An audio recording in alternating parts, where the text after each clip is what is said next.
Here we are with a Nintendo GameCube gamepad. It is orange, and we're using the human interface device tester in Max from Cycling 74 because it's handy at the moment.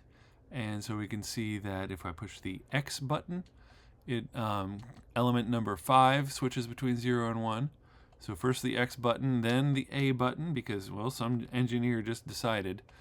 After X and A comes B, and then Y, and then, let's see, left trigger, and more about these guys later, right trigger, and then the Z paddle, and finally on this page the start/pause button. These are all just toggles. And then going from where we left off with our start pause, then we get to element number 17, which is our directional pad, up. Is it up or not? 18 is it on the right side or not? And we can see there if I go right and up, they'll both be true, or one value of 1. Down turns element 19 on, and left on the directional pad turns element 20 on. Then for element 21, it's centered on 128. Let's see, that is the left analog stick, and so it stays around 127 or 128 when it's in the middle. It snaps back because it's spring-loaded. On the left side of the x-axis, element 21 goes to 0, snaps to 128, and goes all the way up to 255. And then element number 22 gives us the y-axis. Pushing it forward fully gives us 0, snaps to 127 in the middle, which might change over time depending on how the spring ages over time, and goes up to a maximum of 255 when it's in the down position.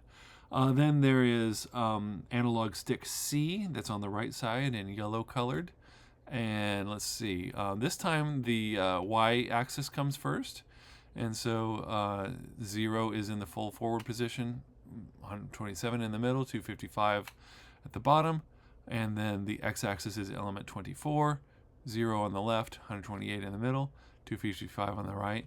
And now it's time for some special things, because remember those triggers, let's see, left trigger, element 9, and right trigger, element 10. Well, they actually are kind of annoying as switches because they stick out really far. They stick out really far so that we can also read their values. On element number 25, whoa, we get a full 256 different values here on how we're pushing in this left trigger. The right trigger is the same, and so we can actually get a lot done just with our triggers there.